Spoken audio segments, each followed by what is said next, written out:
welcome this morning. I guess you were left behind too, so here we are. Apparently everybody else was left behind as well. I went on the website of Family Radio this morning to see what they had put up. And no apologies, it's just that their countdown clock is at 0 and it still says the rapture happened yesterday.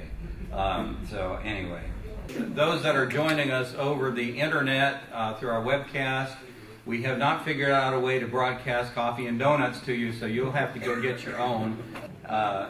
So we're gathered this morning to have a time to discuss why the rapture didn't happen yesterday, and to look back at some of the other failed end-time predictions, some of which are sad and some of which are kind of amusing.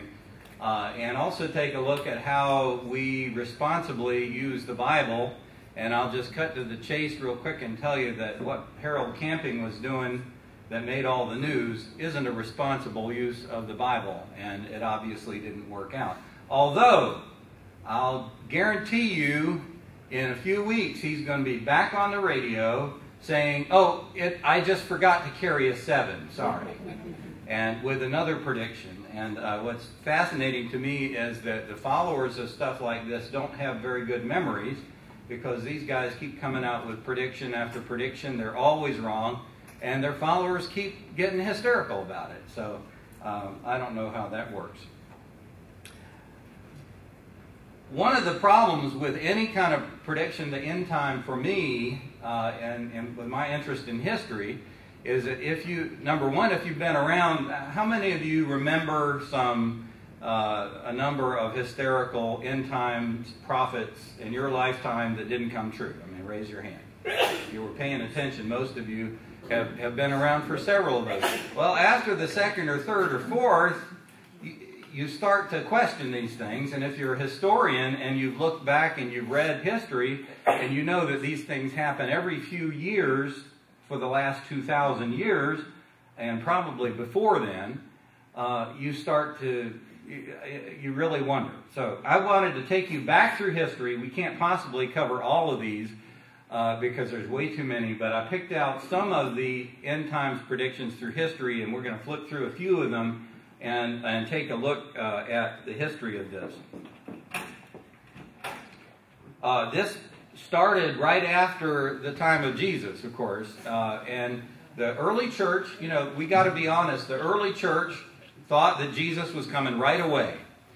They expected his second coming to be in their lifetimes, and as they got older, one of the things they had to wrestle with was why that had not happened, and they had to kind of recast some of their thinking as they got on. But around the year 90 A.D., St. Clement I predicted that the world end would occur at any moment. He was wrong.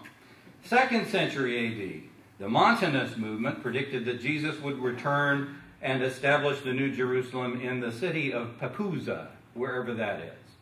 That didn't happen. 365, Hilary of Poitiers announced that the end of the world would happen that year. It didn't. We move forward into the 4th century. St. Martin of Tours, a student of Hilary, was convinced that the end would happen before 400. Didn't happen. 500 A.D. was the first of the kind of round number hysterias that came up, because the year 500, if you remember Y2K, when we had 2000, that happened at 500, that happened at 1000, that happened at 1500. People thinking, oh, it's a round number, the end has to be happening here now. Didn't happen. Now, at this point, you ought to be thinking, well, how come they keep predicting this stuff and it doesn't come true? 992 A.D., Good Friday coincided with the Feast of the Annunciation on the church calendar. And this was believed that that event would bring out the Antichrist, and so begin the events foretold in the book of Revelation. Didn't happen. Then we come to the next big even year fiasco, January 1, 1000 A.D. There were lots of predictions that the world would end on January 1st, 1000. It didn't. At least, I don't think it did. In May Now, this was something, I learned some new stuff going back and reading some of this. This was something I didn't know. In May of the year 1000, the body of Charlemagne, Emperor Charlemagne, was disinterred from his tomb because a legend had arisen that he would rise from the dead and fight the Antichrist. Well, he was still dead. Didn't work out too good, did it? In 1033 A.D., there were those who believed that that was going to be the 1000th anniversary of Jesus' resurrection. That would be the time. Didn't work out. 1205 A.D., Joachim of Fiore, whoever he was, claimed that in 1190 that the Antichrist was already living in the world. Now, this sounds so much like radio broadcasts I grew up listening to. You know, Jimmy Swaggart would talk about the Antichrist is in the world today, and all this is happening right now. Well, this has been going on for a long time ago. Joachim didn't have radio, but somehow he got his message out that the Antichrist was already in the world, and King Richard, the Lion-Hearted of England, would defeat him, and the millennium would begin in 1205. Didn't work out. 1284, Pope Innocent III computed this date by adding 666 years, guess where he got that number, onto the date that Islam was founded. Been having Islamophobia for a long time. It didn't work out. 346, the Black Plague came. Now, I gotta admit, if you are in Europe and everybody's dying all around you of this disease that nobody can deal with, that seems pretty apocalyptic. And they had some, you think things are bad now. In the Middle Ages, they had some terrible stuff happening that was way out of proportion with the earthquakes and storms we have now in terms of the number of people that were killed. One of the intriguing things is that the Black Plague was probably caused by Christians who feared that cats were devil familiars, and so they killed most of the cats in Europe. So there were no cats to take care of the rats, and the Black Plague was carried by the fleas on the rats. So the Christians, or at least the crazy Christians, probably caused the Black Plague by killing too many cats. I do like cats, so I thought I'd throw that in there. I can't leave the Moravians out of this mess, because we've had some problems with this too. In 1419, now this was just a few years after John Huss was burned at the stake for being a heretic. John Huss didn't do a lot about end times, but the Taborites, who are a Hussite group that sort of preceded the formation of the Unity of Brethren. There were a whole bunch of Hussite groups that eventually came together and created our denomination. But the Taborites predicted that the second coming would occur during the Carnival of 1420, which was February 10 through 14, if you want to nail it down. Now, if you want to go back on your calendars and check February 10 through 14 of 1420, they just had Carnival. It was fine. They weren't doing that stuff in New Orleans yet, but everybody lived through it, and there was no second coming. 1533, Melchior Hoffman predicted the second coming. New Jerusalem was supposed to be established in Strasbourg, Germany. It's amazing that most of these predictions end up with New Jerusalem happening wherever the person who's predicting it likes to live. It's very intriguing. In 1669, now here we get to some of the tragic side of this. In 1669, there were a lot of Russians who predicted that the end of the world would occur in that year.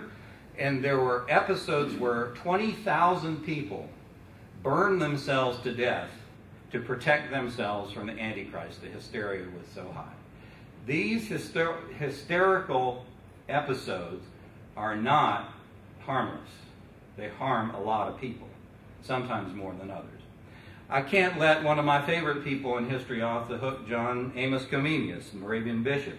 In his book, Lux in Tenebris, he claimed that the millennium would begin in 1672, which was the year after he died. He wrote this several years before he died. And he thought that God would give miraculous assistance to destroy the Pope and the House of Austria. On his behalf, he was in the middle of the 30 Years' War. The entirety of Europe had been decimated. He had watched hundreds of thousands, literally, of members of the unity of brethren be killed in a period of time. And at the same time, the bubonic plague had swept through, killed most of his family and many of his friends. So he lived in kind of apocalyptic times. Maybe we'll give him a pass. 1689, a Baptist, Benjamin Keach, predicted it, didn't happen. 1727, another one of our guys, Christian David, the founder of Herrnhut, started to call Zinzendorf the beast from the pit and moved outside of Herrnhut. I've been on the actual site of this, built himself a little hut where he was going to watch fire come from heaven and consume Herrnhut because they were all going to be consumed in the end times fire. He later figured out that he was wrong and apologized and was part of the reconciliation that happened later that year. 1736, British theologian William Whitson predicted a great flood like Noah's, and it did not happen. We can pop through Charles Wesley, another one of my favorite people. He thought 1794 would be the year. I don't know why he thought that. But now we get to one of my favorite ones, and this is something I had not heard of before. The prophet hen of Leeds in 1806 began laying eggs that had an inscription on them that said, "Jesus is coming." Now this produced huge hysteria, great repentances, people flocking into the churches and repenting. They had people come and witness these eggs being laid. And so that there was a lot of checking up on this, that really the egg came out with that writing on it. It was only a little later that they found out that the farmer who owned this prophetic hen was writing the message on the eggs and then taking them and reinserting them in the hen. Let's not get any more graphic than that. So that she could relay the egg with witnesses present.